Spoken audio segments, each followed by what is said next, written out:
Why do your low notes disappear? Why do your high notes crack? Why does your voice sound like 5 different singers depending on what vowel you're singing? Over 100 years ago, diva Lehmann found the answer, and it comes down to one idea: the connection of your vowels. If you get this right, then your entire voice is transformed. We've talked about who Lehmann is already, so I'm not going to reintroduce you to her, but if you haven't already, I highly recommend checking out this video, which is going to kind of educate you on who Lehmann was and talk a little bit more about her text, How to Sing. This text, by the way, is public domain. It's completely free, so if you're interested in reading this text, which I highly recommend, it's free to access. You can just Google How to Sing Lehmann PDF and you'll be able to find it. In one of the first chapters of this book, she talks a lot about the connection of vowels. So let's kind of rewind and talk about the problem that most singers have when it comes to singing vowels as a whole. The first thing is that they treat vowels like completely separate ideas. So ah is nowhere near which is nowhere near oo, which is nowhere near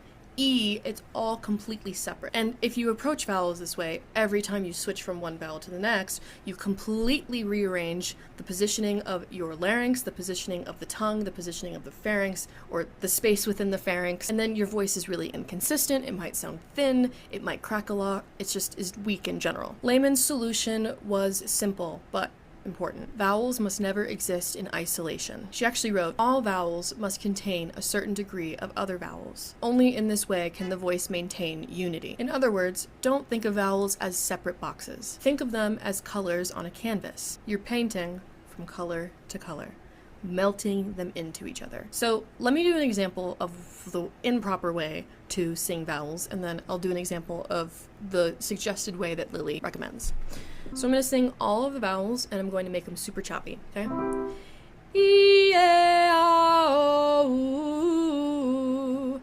It's just a little bit too much that's going on, and the voice is really inconsistent. So this is what Lily recommends.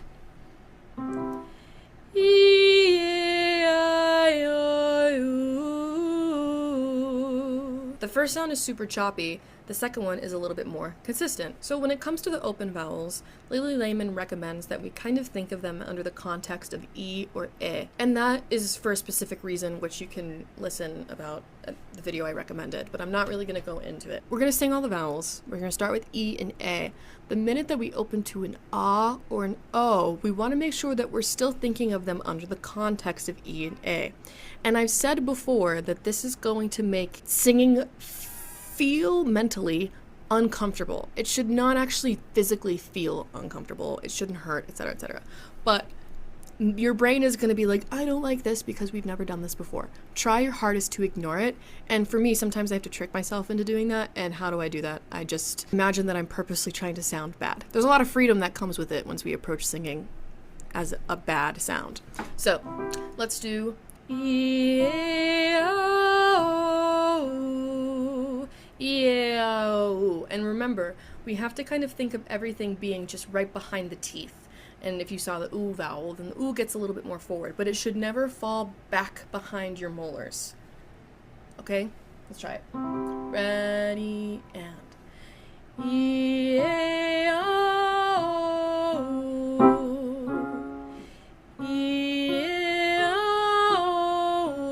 What's going to help with this is if you keep a finger on your chin and you kind of prevent your jaw from going, right? So you're not actually like holding your jaw in place. Any sort of space that we need to think about the space opening upward rather than down, okay?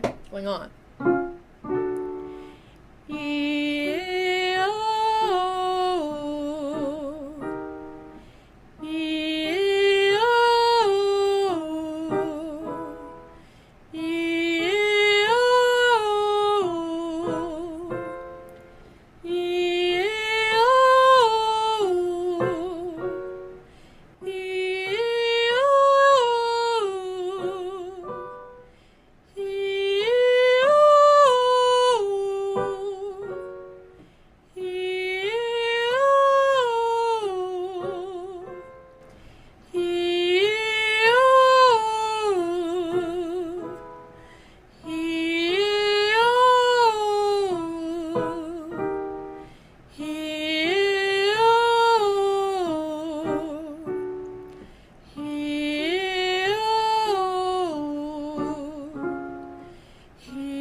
Good. Again, it's going to feel very foreign. It's not going to feel familiar. It might feel a little uncomfortable emotionally, mentally, not actually physically.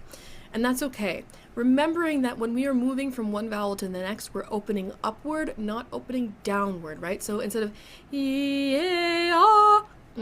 it's too complicated. It helps keep the resonance forward, which we want when we're singing solo rep. And it also maintains that we're not doing a whole three gear shift, right? We're not going from first to third. We're just going from first to second.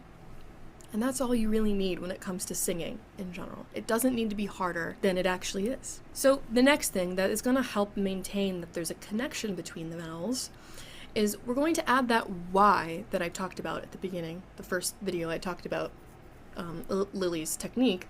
We're going to add a Y between the vowels. So yi, ye, ya, yo, you, right? And making sure that the ya sound is not coming from ya, ya, ya, ya, ya, the jaw. It's all the tongue. Ya, ya, ya, ya, ya, ya, ya, ya, ya. There might be a little bit of jaw movement, and that's okay, but the point is that we're making the Y sound with the tongue and not the jaw. Okay? Let's do yi, ya, yo, you. Yi, ye, ya, yo, you. Let's try that. Ready, and yi, ye, ya, yo, you. Yi, ye, ya, yo, you. Yi, ye, ya, yo, you. Yi, ye, ya, yo, you.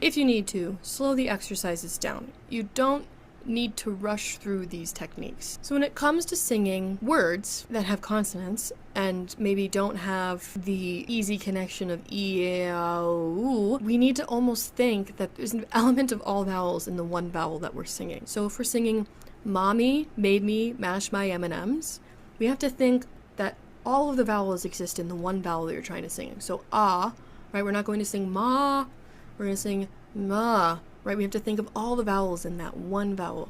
Ma. There's a difference between mommy made me mash my M&Ms. Mommy made me mash my M&Ms. So much easier, so much more closed. And if you're not sure if you're doing it right, just check. How closed is your mouth? Does it feel relaxed? One, that's important. But if you're going la la la la la, it's going to be too hard. Keep it more confined. Mommy made me mash my M&Ms. Of course I'm going to be opening and closing my jaw, but the goal isn't to enunciate that way. It's to enunciate this way. Enunciating out into the room rather than in the mouth and in the jaw. Lily Lehmann even says herself that a good ah has an element of ooh in it. A good ooh has an element of a in it. That's why her voice carried so effortlessly in giant opera houses, and that's why she was able to continue performing until she died at the age of 86, I think, 85, 86, I'm not sure. But 80s, you don't hear a lot of 80-year-olds still performing these days, do you? And that's because they're not singing like Lily Lehmann did. So if your low notes vanish or your high notes crack, don't blame your range. Look at your vowels, connect them like pearls on a string, and your voice will transform into one unified, powerful sound. If this helped, hit that like button so other singers can find this, and let me know if you have any questions in the comments. Until then, I will see you next time.